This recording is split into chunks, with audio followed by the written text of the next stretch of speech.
is your voice.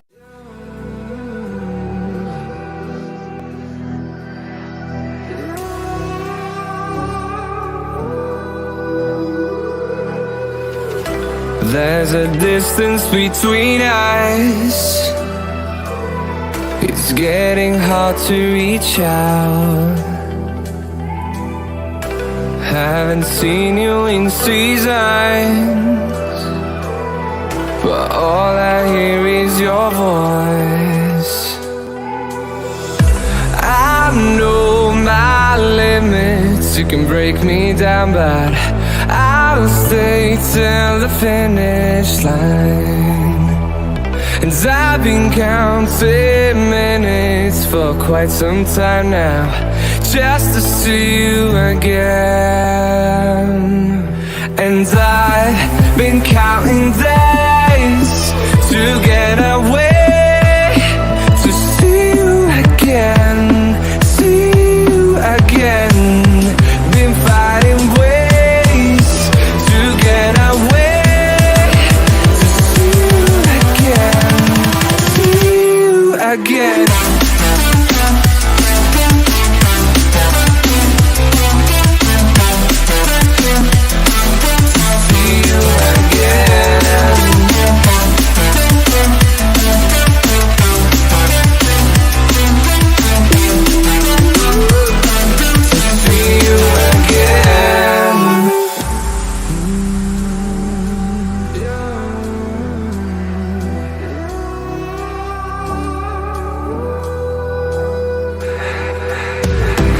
We got millions of reasons to let it all go. Hope we're not too broken. I know I'm not always strong, and I've been counting days to get away, to see you again, see you again. Been fighting ways to get away, to see you again, see you again.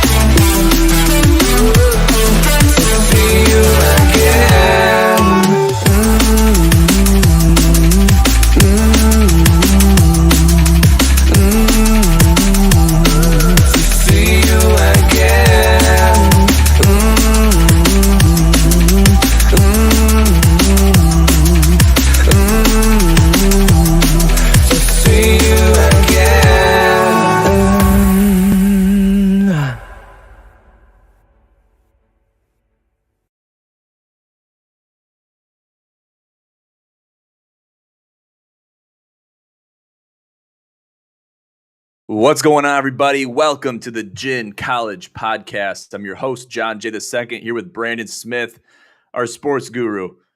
Smitty, tell me something good, brother. How we doing? How'd the weekend go? Give me some good news. Hi, well, we're alive and well, breathing another day on this earth, this planet. It's a tough go these days, but yeah, we're doing all right. We're doing all right. How about yourself? Yeah, you know, we're not 6 feet under, we're 6 feet above. And that's the big key to existing and to thriving, surviving, and moving forward, onward and upward. That's kind of been the tale of the weekend, especially for me. Going out to Lewiston, playing 36 holes, and then going down to West Branch the following day and playing another 18 in some frigid, cold conditions. Wasn't bad. I had a great time. It was a good weekend with the boys. Actually, the Gin Golf Tour is what it's called, and had 4 guys out there come out and play some great golf. 2 rounds of 2-man scramble, and 1 round of single ball, 1 ball stroke play. Had a great time with the boys. Shout out Cam, Weirzy, and Kramer. Had a great time up there with the boys. So great weekend. Missed out on some football, but trust me, the priorities were in check. So Missed out on a lot of football, but you're out there making memories and getting that final session of the golfing season. in. Oh, you're not kidding. This past Sunday, they announced this. I guess this was like a widespread thing. It was the last day of the season, so we kind of cut her close to the finish line, but we squeezed it in and had a good time. So, um, Love to hear that. Love to hear the guys going out there just fighting through adversity, playing through the weather, just really toughing it out there. Really going caveman and just saying, you know what, Mother Nature ain't got nothing on us. It could have been pouring out there. You guys would still been shooting. Oh, guaranteed, and that's one of the biggest lessons too. That it was more than just the golf. It was just being out there, surviving in the conditions that we were playing in. A little bit cold, a little bit windy. Didn't have to deal with too much rain until towards the tail end of the back nine and the last round there on Sunday. Yeah, fighting through and getting those strokes in, and that's what's important is getting out there and having some fun with the boys and fighting through some adversity. So, Hey, I heard you left your golf game at Flushing. Is that true or not? Well, it depends who you ask, but there might be some truth to that. What would the scorecard say? So that information is it's not confidential, but Classified. so Kramer and I took it and we did a tee toss. It was completely random teams, and me and Kramer wound up winning the first round, which was 2-man scramble, and then I actually won the second round as well, which was single ball. I shot at 89. I went double, triple to finish and still beat everybody by, I think the next score closest to me was 92 there at Fountains at Garland. So not too stellar of a win, but a win is a win. Went 2 for 2. And we took it on the nose Sunday, though. Weirzy and Kramer beat me and Cam on Sunday. Hey. Weir and Kramer played probably the best golf I've ever seen them play personally myself. So hats off to those two for winning on Sunday. Probably the most brutal of the 3 rounds was Sunday, weather-wise. So hats off to those guys. And like you mentioned, fighting through the elements. So fighting through the elements and doing what you could. And you know what? Speaking of taking it on the nose for a loss, holy smokes! You see that USC team get absolutely dominated this weekend. I mean, you might not have seen it, but you heard about it. And we're gonna get to that, aren't we? We'll get to that eventually. Yeah, we'll get to that. First and foremost, so we got to start with the first game of the slate, which is Oregon-Washington, and this one was tough. This was the closest of the 3 games to, and I mean the bookies got it correct. They got it right. It was a 3-point spread, and Washington won with a field goal. Obviously, a tough loss for us to take. For me especially, because every team that I had, it was all upsets. All 3 of them were upsets. We talked about them last week on the pod last Thursday, and that's a tough loss to take because you put these teams in certain positions. The script can be completely flipped, and we talked about writing the narrative. 2 narratives every time, and the opposing one wound up taking the cake in all 3 of these contests. And I guess what did this one come down to as far as offense, defense? What was the determining factor of who won this game? I'll tell you what. I don't know about you, but I had all the teams correct this weekend. I had every single team correct. Made a lot of money. Actually, I didn't bet this weekend. Made a lot of money though. And the old saying, 2 wrongs don't make a right. And holy smokes, this game right here, it's got stamped on there. Dan Lanning there, the coach. And this was a tremendous game. Okay, tremendous game. Loved it. Just phenomenal. Both offenses going back and forth. There was some defensive stands there. Defenses did show up. And we talked about it last week, Thursday there, John. And, I mentioned the Ducks having a very complete team, passing and running. And we saw that on Saturday. We saw a Ducks team that could run the ball, that pushed the ball, right? And quite frankly, the Ducks don't lose this game. And one of the ironic things about last Thursday is we mentioned about coaching, and then we brought up the coaching out of Notre Dame against Ohio State. Well, Dan Lanning, whatever the hell his name is, at this point, I don't even care. When I see his face, I want to punch it because, first of all, you're in the red zone and you were going 4 on 4th down. Okay, this is college, yeah, fine, it's okay. I guess it's okay. But one of the things that really ticks me off is we get that the Ducks get that pick before halftime, and in a game like this with these 2 phenomenal quarterbacks, a turnover like that's got to turn into points. You can't get a pick like that and not turn it into points. Okay, and this was a 3-point game. Everyone knows it. Everyone sees it. So the Ducks get the ball at halftime, right? We're coming out of half, we get the ball. We just got to pick. We have an opportunity to at least get 3 points, and the guy's going for it again on 4th down, right? And I think that situation right there in one of the regards cost them an opportunity to go into OT or win the game. And if you think about it again, if Lanning isn't so aggressive and just takes the points to start the game, takes the points. I mean, again, yes, it's only 3, and if they go 4 on 4th down and they get it, no one's talking about it. Everyone's like, oh, what a great call. He's been so confident and so extra with his offense, so much trust. So yeah, they scored, but it didn't happen. And then, oh my goodness, at the end of the game, when you're winning and you don't punt the ball.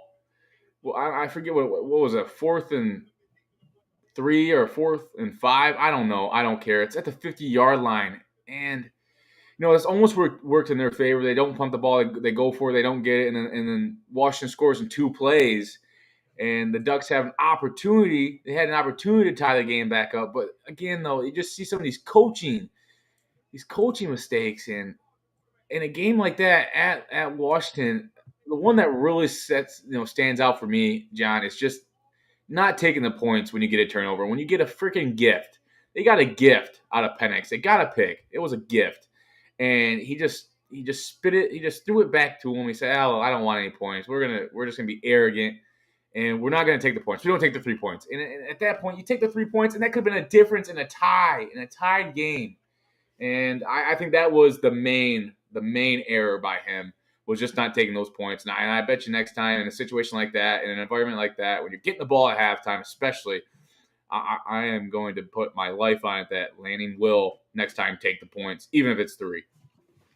Yeah, I mean, we've talked about this time and time again. We've seen it time and time again where you're in a position where you want to be resilient, you want to be hard-nosed and try to get the ball in the end zone, right? It's obviously a good take, and if they do it and they score, then he's a hero, both the coach and the offense.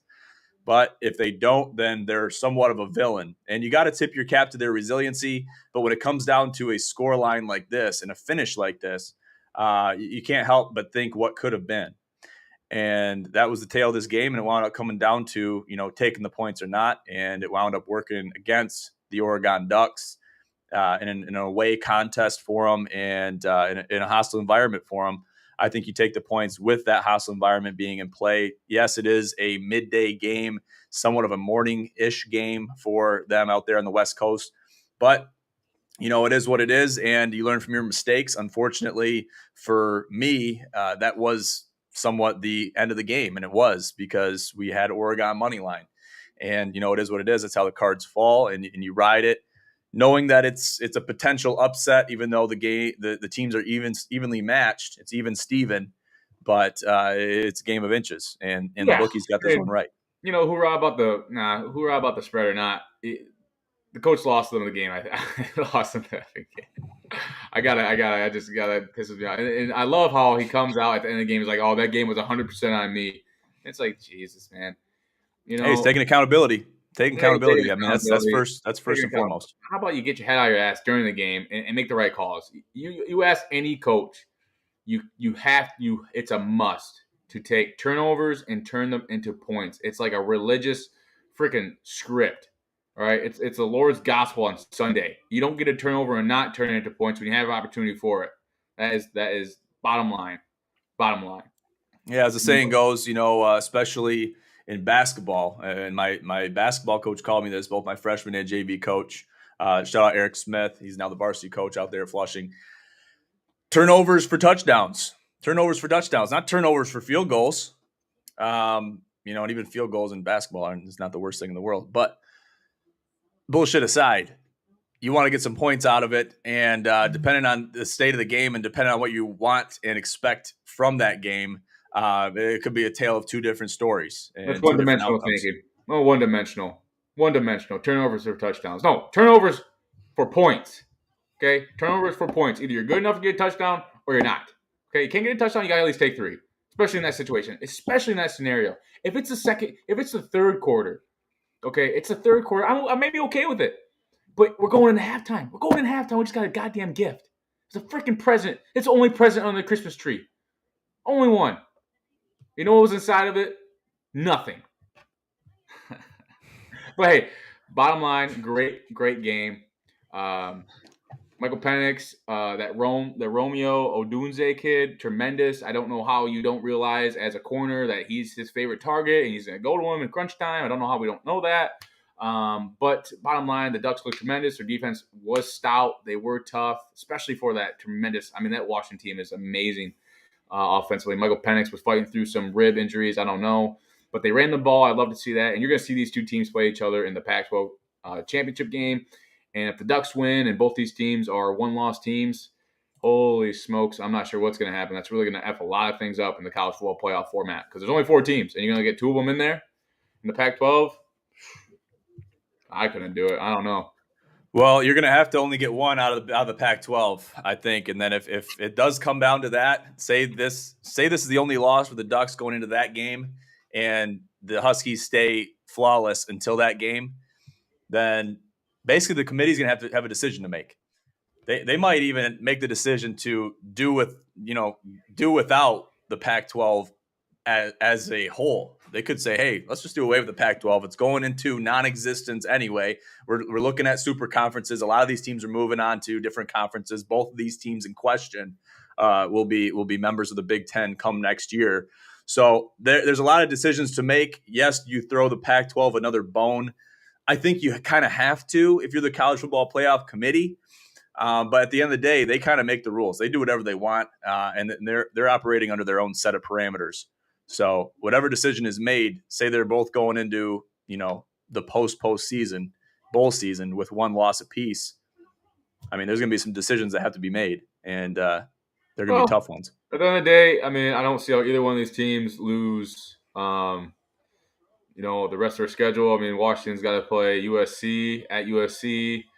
They have to play Utah at home and Oregon State away. Those are the last 3 games I would say have any competition involved there. And then for Oregon, the Ducks at Utah shouldn't be a problem versus USC and then versus the Beavers. So again, theoretically, both these teams should go in there and the Huskies should be undefeated unless something happens in the college football landscape, of course, and anything can happen week in and week out. Injuries, just bad gameplay, whatever it may be. But yeah, if they get to the Pac-12 game, that's going to be a hell of a game, a neutral site game.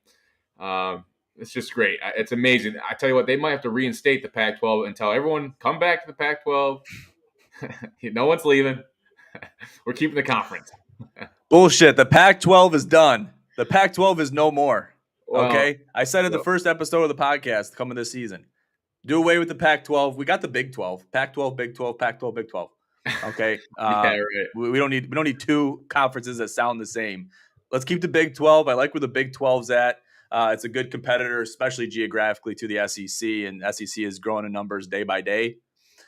So I think we just do away with any conference in the West Coast altogether. We got the Mountain West. They can keep the Mountain West out there, and I say, I think that's enough for the West. Well, hey, they're really showing out for this conference as they get ready to put it down 6 feet under and close the casket. So kudos to these teams showing out and showing up. Yeah, we'll see how they finish. Let's move on. USC versus Notre Dame.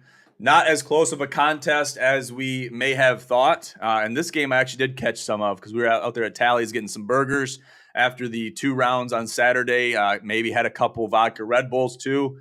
And I was watching this game and, this is kind of how I expected USC to play. And this is the first time they've really succumbed to their injuries in a game where they're down. And obviously I'm not a Lincoln Riley guy. I'm not a Caleb Williams guy. Enough with your emotions. I really could care less about either of those guys. Enough with your emotions. No one cares about who you like and don't like.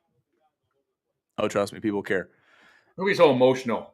But listen, it's not about writing a narrative. It's not about getting in our feels. It's not about, getting all cozy in the sack with the team. It's not what it's all about. The better team won here, and maybe expectations were a little higher for USC because they were flawless going into this game. They did not show out in regards to their expectations going into this game.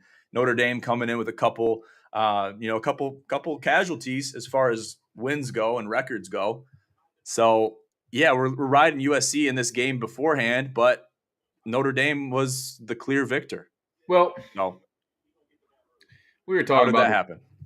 before the show, and I was asking you if you wanted to come over and bring your metal bat and just go ahead and take a couple whacks at my head, because I don't know what we were thinking about this USC team at away at Notre Dame. I mean, look, Caleb Williams, he throws 3 interceptions, and yeah, you could say, oh, if he doesn't throw these 3 interceptions, the game could be completely different.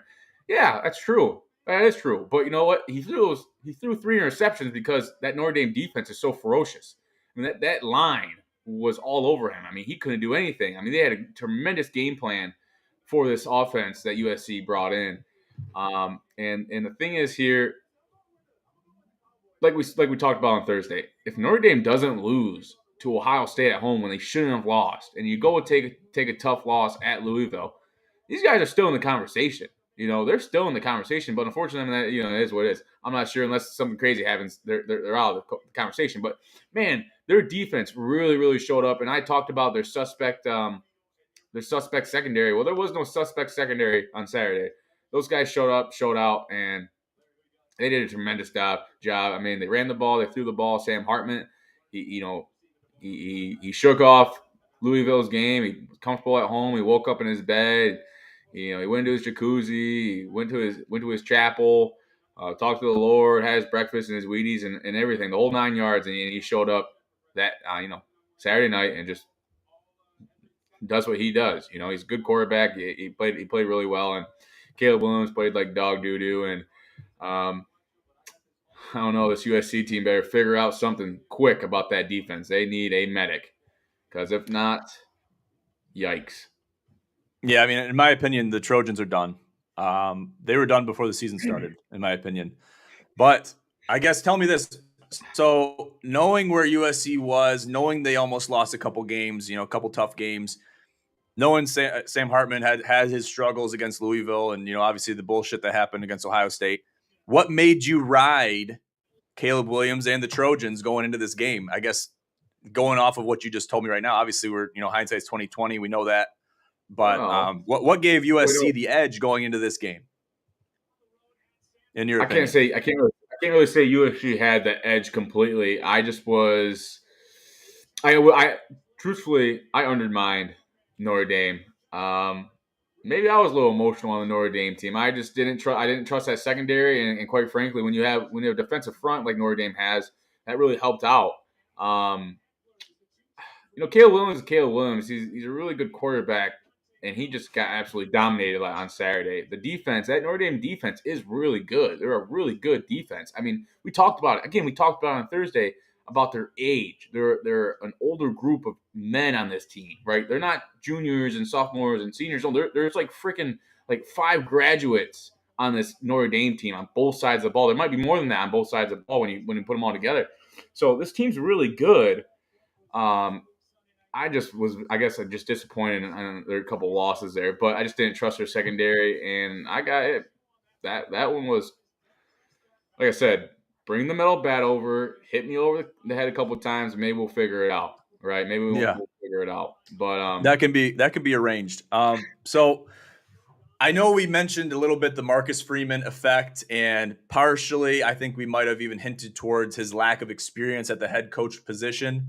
Do you think this played a role? Obviously, it didn't with the outcome of this game, and we can look back and maybe say that played a role in some past losses. Ohio State and Louisville, namely.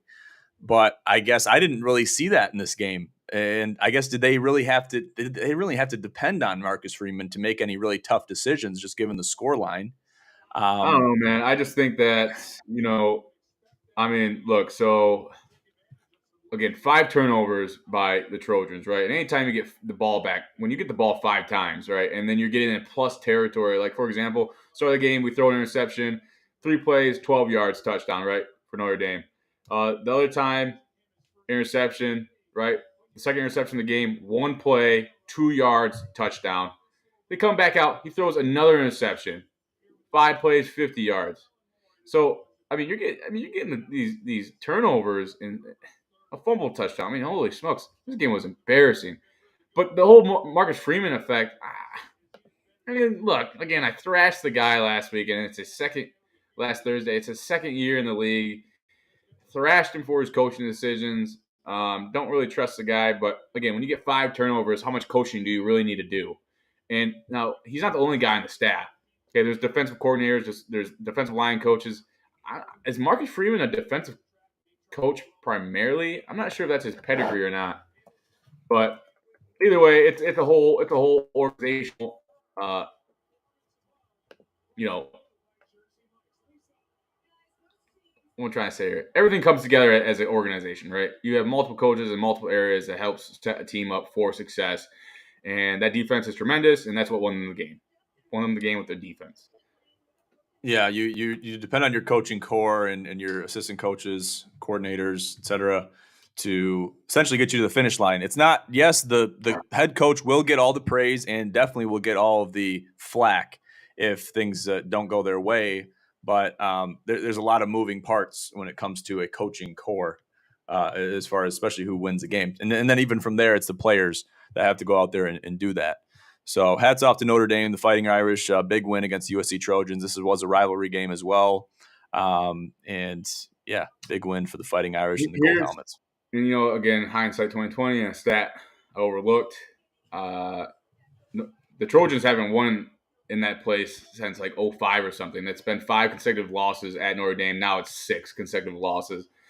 So, I mean, these are just statistics, right? It's like just an anomaly, but tough. And hey, they can't win there. And this is just, it really was just an idiotic, dumb, stupid play on my part to even think that, with the defense that the Trojans have, right? Even if the ball doesn't get, if there's not 3 interceptions in the first freaking half or 2 interceptions in the first half, I still think that the Notre Dame team is going to wins the game, because that USC defense is just so ugly. And to even think that a defense is going to change in a week's time is just idiotic to even have that train of thought. And so I got taken to the woodshed of this game, and I'm happy about it. And and I've learned from it. So that's all I can take from it. I'm happy for Notre Dame. I wish they didn't lose to Ohio State. I wish they only had 1 loss in their record, and they had an opportunity to continue to fight. Because I like the team, right? I do like Sam Hartman. I like Estime. They got some good players. They got a hungry defense. So it's a bummer. It is what it is. But you never know. Maybe some teams get some losses, which I don't see that happening. But they'll still have they'll probably New Year's 6. They'll have a New Year's 6 bowl game, and that'll be great to see them there, right? They'll be playing a New Year's 6 bowl game. They'll still have a great game to play in, and probably another good competition. But then, of course, now this is getting off topic, but now we're talking about bowl games and players sitting out and shit like that. So, anyways, moving on. Well, we definitely bet on the anomaly, took it on the nose, and yeah, it is what it is. Hats off to the Fighting Irish. And yeah, like you said, just real quick, I mean, they're going to need a lot of puzzle pieces to fall and crumble for them to have a chance, but I don't think it's looking too good. This performance definitely helped their cause, I would say. And it keeps them in somewhat of the conversation going down the stretch. But yeah, New Year's 6, I think, is definitely in their forecast. So they got to keep their heads up. Let's move on. Miami versus UNC. Yet another game that, and I'm going to take accountability for this because I got this game wrong too. We were riding the Hurricanes. We wanted the Canes to come into Chapel Hill and really do some damage. And Drake May was not about to let that happen. So I guess what do we have to say about this game? Where did Miami fall short, and what made it so UNC won this game with, I guess flying colors looking at the spread. Let's not just paint, put fucking paint in our face and call us a clown and go to the fucking festival or something. No, okay, we were kind of close in this game, right? When again, turnovers are killer. Okay, you turn the ball over, man. That's not going to help your case of winning the game, especially when you're at the 1-yard line and you fumble the ball going into the end zone. Right? We're up 7-0. Oh, I'm sorry, it's 0-7. We were down 7, but still, they fumbled the ball at the 1-yard line. Okay, it should have been 7-7 early. Okay, that's 7 more points. That's momentum. That's a turnover, right? It only ends in a punt for UNC, and then the resulting drive for Miami turns into a touchdown. But again, turnovers are killer. You can't have turnovers. And excuse me here. Again, turnovers are killer. When you have a team like UNC with the type of skill in that offense, Hampton showed up and showed out. The guy ran the ball like a beast. Drake May, yes, he definitely did play really well. And Tez Walker, the guy's a phenomenal, first round wide receiver draft pick. That guy's top 15 draft pick in the wide receiver position. And then the North Carolina defense, they look good. Yeah. Sorry, sound like someone's playing poker over there. Yeah, I know. There's chips jostling around back here. Okay. Yeah. I mean, you can slice it down to any two plays, any series you want. Too short, too not good enough for Miami and the Hurricanes. I mean, they just weren't ready for this game, and they weren't ready to finish this game. They couldn't finish this game.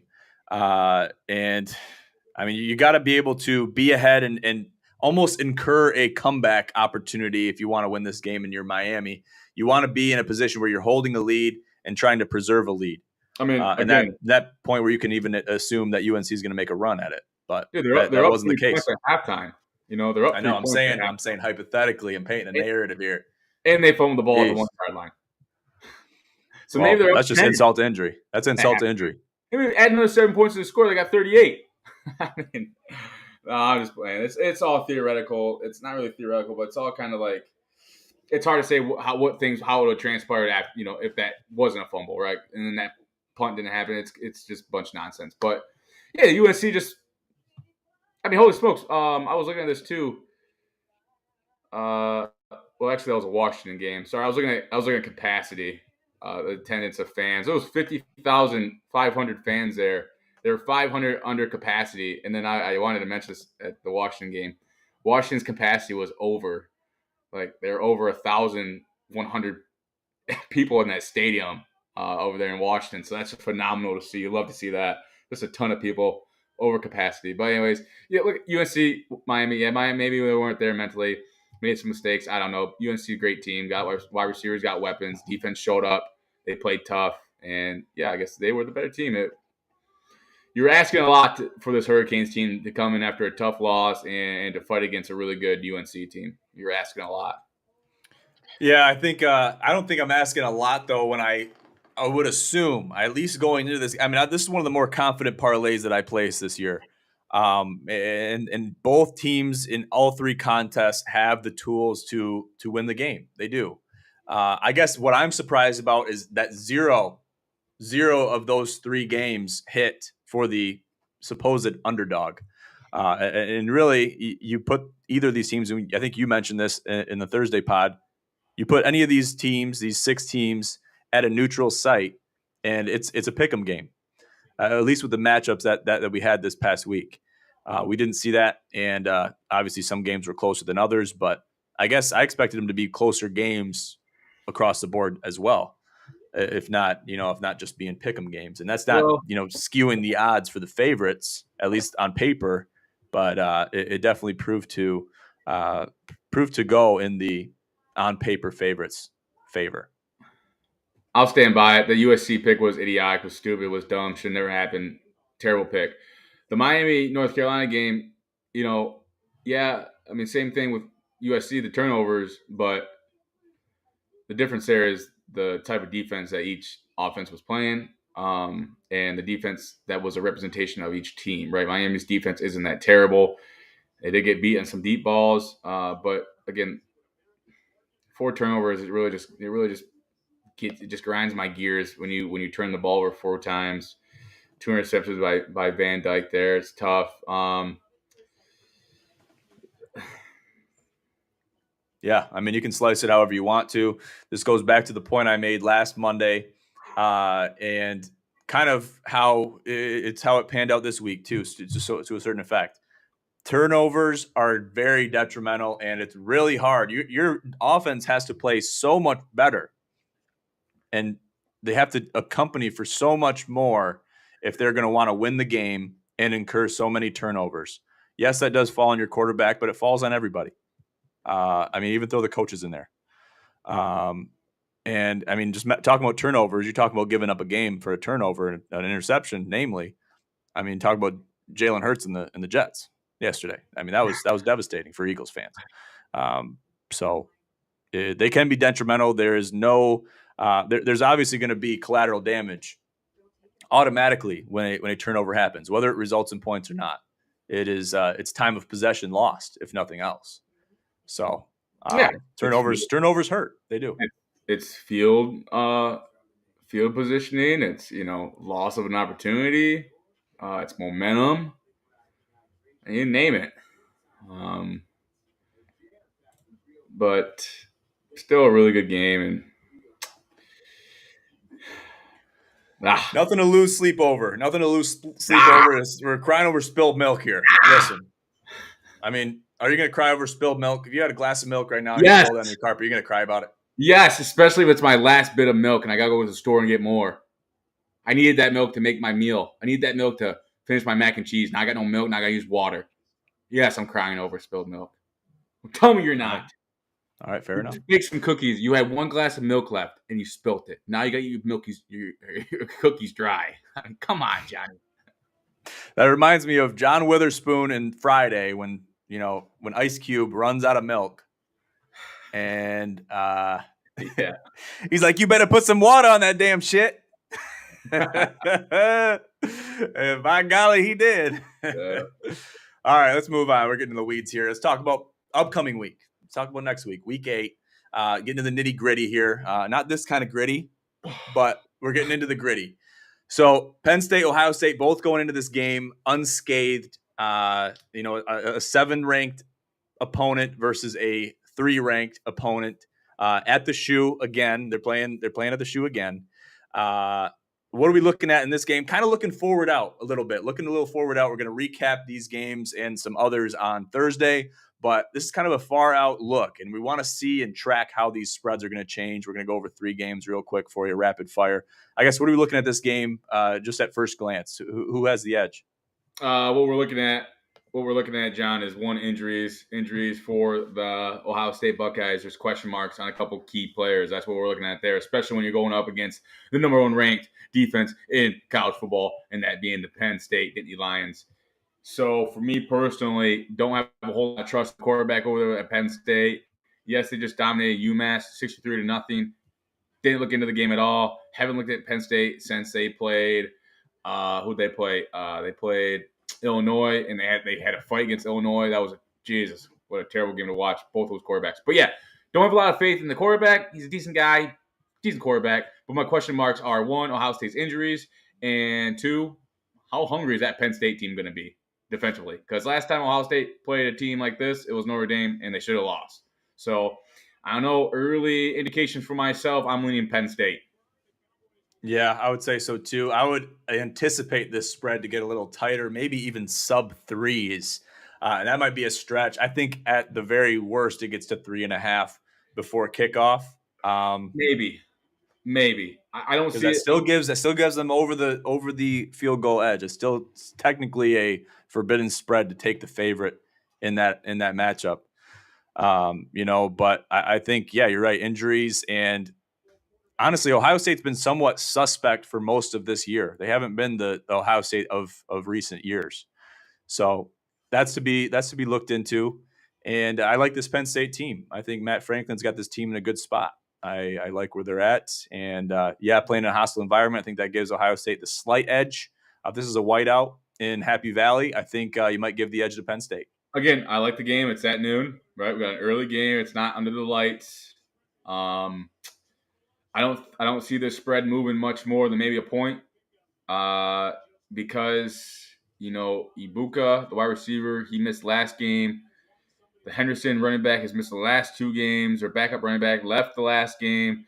But regardless, you're not going to hear a lot about the college injury, the players, their injuries. You're not going to hear a lot about them until Saturday rolls around, and by then, this game's at noon, so you could maybe wait, hold off on the bet, hold off on your parlays and whatnot, because you can wait. 11:30 is going to roll around, and you will find out what's going to happen with these players. You'll find out. But at that point, the spread's really moving, I'd say. So, take advantage of the 4.5, take advantage of the plus 150, 165, whatever it might be, and hop on that bandwagon, put $20 on it, and get yourself 60. I don't know. Yeah, I like that. I like that bet at first glance. It looks good. especially taking the points. I think you take the points if you're riding Penn State, just kind of as an extra cushion. Doesn't force you to tease anything, and you're working with some good numbers and good odds there, especially in a parlay situation. So I like Penn State with the points as it stands right now, especially given the injuries and the suspect Ohio State, injuries, whatnot, points scored. There's a lot of question marks with Ohio State right now, and I think there's even more leading up into that Michigan game with them. So, I mean, Ohio State, they're almost setting themselves up to be the next team to fall, to be the next USC in a lot of ways. And you can't compare them because you can't compare apples to oranges exactly. This would be comparing apples to oranges. So just got to look at it face value, take the points, take the safe bet. And I mean, there's no safe bet. There's no safe bets nowadays. This Drew Aller kid, gosh, it's hard to get behind him. I mean, both teams who they played, a whole bunch of nobodies except for Ohio State playing Notre Dame. Drew Aller hasn't thrown an interception all year. 12 TDs, no interceptions. Yeah, decent running back. This Allen kid, didn't he come from Nebraska? Oh no, I'm lying. But yeah, I mean, Ohio State's got even a decent defense statistically, and Penn State's defense again tremendous. But yeah, it should be an interesting game. Gosh, what is going to happen here? There's, again, turnovers. We'll beat that one on the head. Turnovers. So we'll see. Should be a good game. Let's see what happens with the spread. See what happens with the injuries. Yep, and I mean, kind of the be-all, end-all. This is an easy gloss-over statement, and I say it every time. But I think, Smitty, you know what I'm going to say. You know what I'm going to say here? No. Oh, come on. All right, so we'll make it easy for you. Players got to show up. They got to take the field, and they got to play the game. Hey, I knew you were going to say that. You can't disagree with that. You really can't disagree with that. No matter what sport you're playing, you could be playing Chinese checkers, and it's still applicable. So, Mancala. You could be playing Mancala.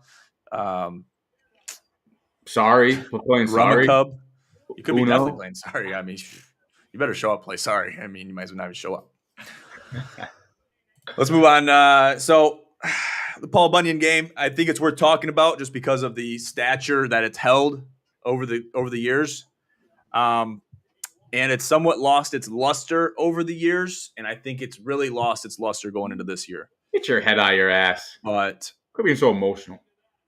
Hey, tell me why I shouldn't be emotional. You know the position I'm in. You know my alma mater is down bad. They are struggling to get up. What? Have some confidence. Hey, you never know. Maybe Michigan rolls in and all of a sudden Michigan State turns into the best team in the country. I don't know. You never know. They've been just playing turkey all season. So, but rolling around, covering up, going underneath the sheets when you hear someone, knocking on your front door and all the lights are off, that's not going to do you any good. Jesus. Well, you got to wake up and you got to check out the situation.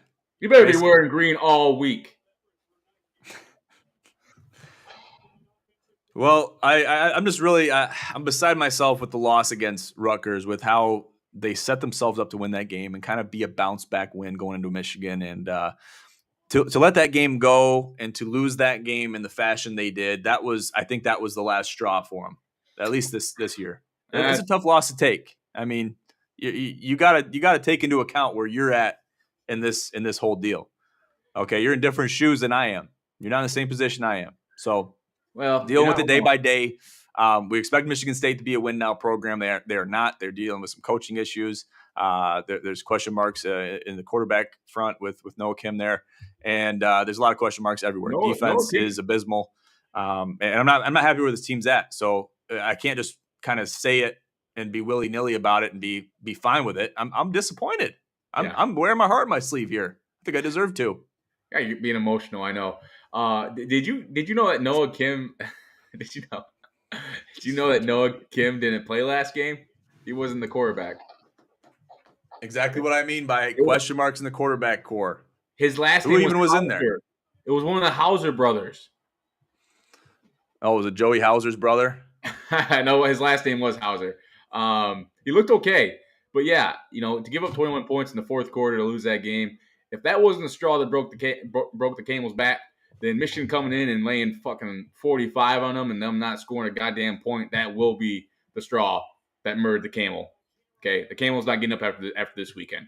Okay, Jim Harbaugh, you know, shout out to my dad. He made a tremendous comment earlier this season. He said, Harbaugh doesn't put it in. Now, of course, he wasn't there the first 3 games, but he's like, Harbaugh does not put it on the mediocre bad teams in the beginning of the season, right? They weren't covering a single game.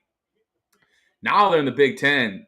They've covered every game, I think, since they've started playing the conference. And he doesn't let up. I mean, in this Michigan team, they're so fucking hungry. I mean, the spread was 33 last week, and that was the highest the spread has been since the beginning of the season from what I've seen. And they covered it. They covered that. And that was against Indiana. Had a little bit of momentum to start the game. Michigan maybe was a little lackadaisical. They're not going to be lackadaisical in this game. They want to go over to the East Lansing and murder these guys. They want to murder the Spartans like we want to every year. So for this to be 24, this is I got to believe this is going to at least move another 4 to 5 points in my mind. If it doesn't get up to 30 by Saturday, I'd be surprised.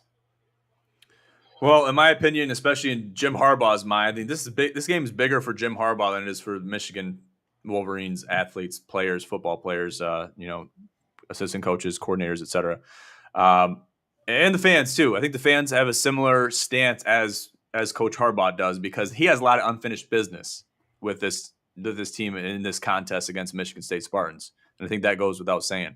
So if he doesn't come in and lay the wood and at least do his best to open it up against the Spartans, then he would be doing himself and the fans a disservice. So we're expected to see a lot of different weapons from this Michigan team. And I expect to see that. And just like you mentioned, when they're not covering those games against East Carolina and other teams, other games, they are doing their best and they have that arsenal where they could put it down a little bit more than they are. But for whatever reason, he chooses not to. He chooses the games where he opens it up. Yeah. And to have that ability is impressive. I mean, look, John Harbaugh, he knows like it doesn't. These games are supposed to win. It doesn't matter if you win by 50. Like go out, yeah, sure, hoorah, big deal. But when it comes to these conference games, it's a whole other story. And when it comes to your little brother across the state, or not across the state, but a little bit of distance, it's another narrative, right? And to see the Rutgers score 21 in the fourth quarter, I was kind of shocked. I was watching that game a little bit, so I was interested in it. And Michigan State was winning. And I was like, wow, what's going on here? They got a new quarterback in there. He's throwing the ball. He's scanning the field. He's doing all right. And then I turned the game off because who cares?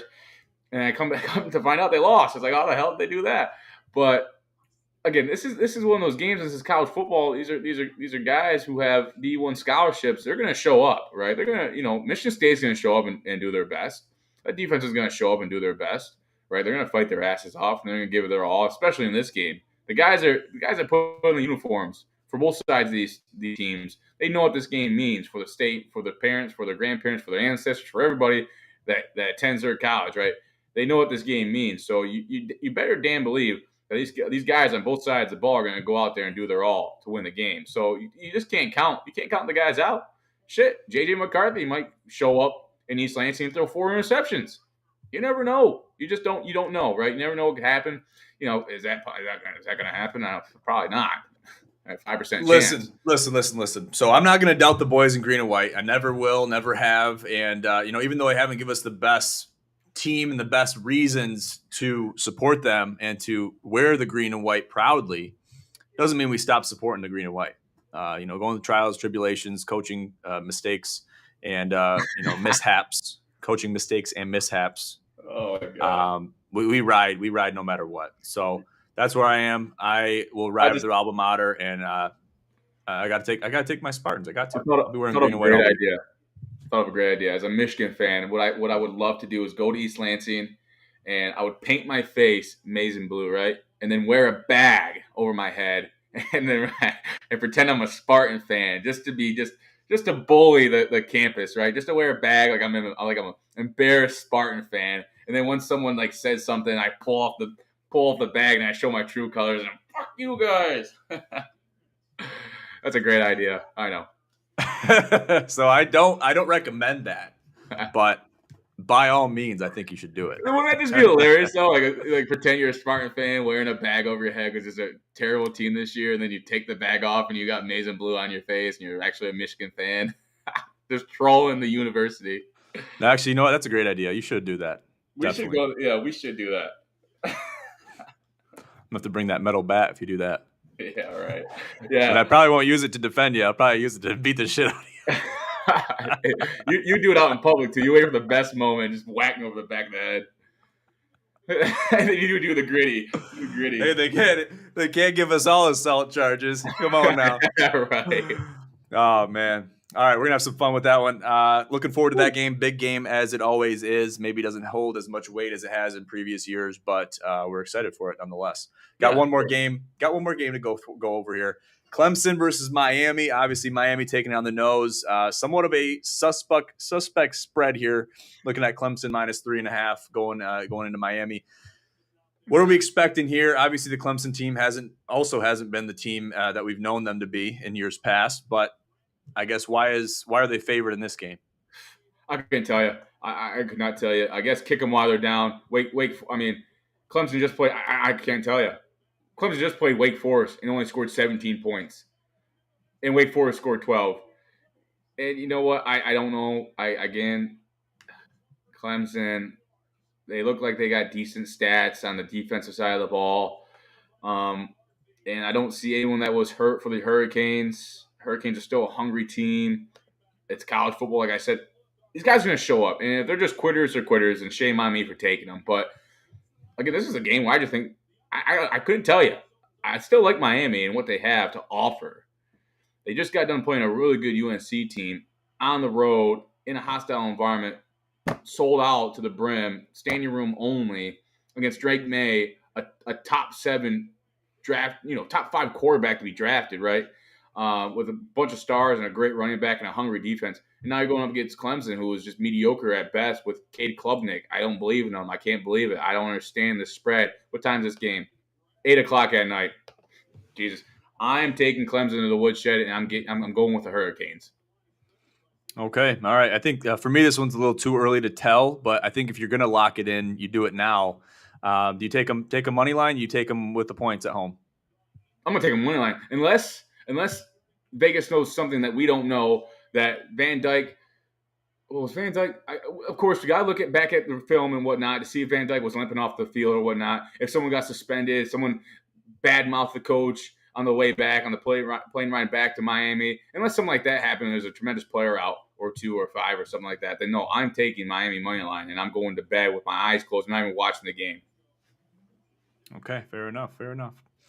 Good deal. Well, that is the recap for Week 7. And, looking forward into Week 8, obviously, there's teams that are falling into position even more. The pavement is continuing to get trampled by the rubber, and it's just going to be that way going into the final stretch of the season. So I'm really excited where college football is at right now. Again, take advantage of it while it's here. And I'm excited for this weekend, man. A lot of big games.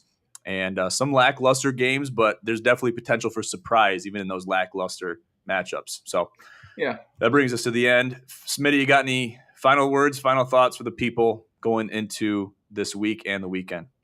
Well, nothing spectacular to say. We have our actual show on Thursday to talk about the key games. We'll give more insight on some of the, it's not like Johnson, not a tremendous slate of games, but there still are some interesting ones out there.